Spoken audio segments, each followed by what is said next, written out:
Am I the asshole for suggesting we lock up the Christmas presents after what my niece did last year? Every year, my siblings and I, alongside our families, spend Christmas with our parents. We stay at their house for a few days.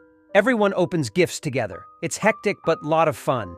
The kids enjoy having one big sleepover with their cousins. My mom likes having everyone home again.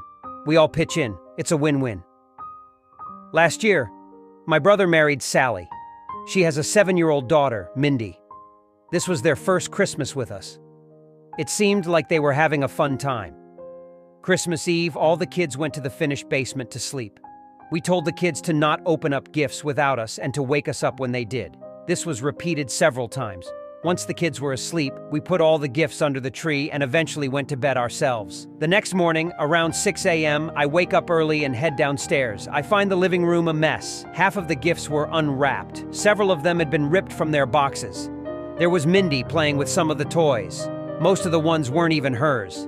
She knows how to read and they were all labeled, so she knew this. I was in shock. I went and got my brother, Sally, alongside the rest of the adults. Sally was super embarrassed. My mom was very upset. The other kids weren't up yet, so we tried to salvage what we could while Sally talked to Mindy. Not everything could be fixed, and she had broken a couple of toys completely. The broken ones weren't even her own toys. Luckily, not everything was damaged, and even the boxes that were, the kids didn't notice. But my nephew, sister's son, had one of his big gifts destroyed, and he was sad when everyone else got theirs while he was told he'd have to wait for a new one to come back in.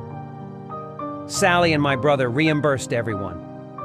Mindy didn't get to open gifts with everyone, but joined the festivities later. She apologized, but kept making excuses. She said she didn't want to wait and she wanted to see what everyone else got.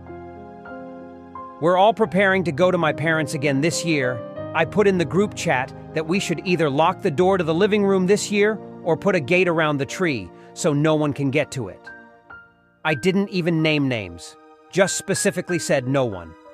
Sally and my brother got mad, accusing me of treating Mindy like a baby or an animal.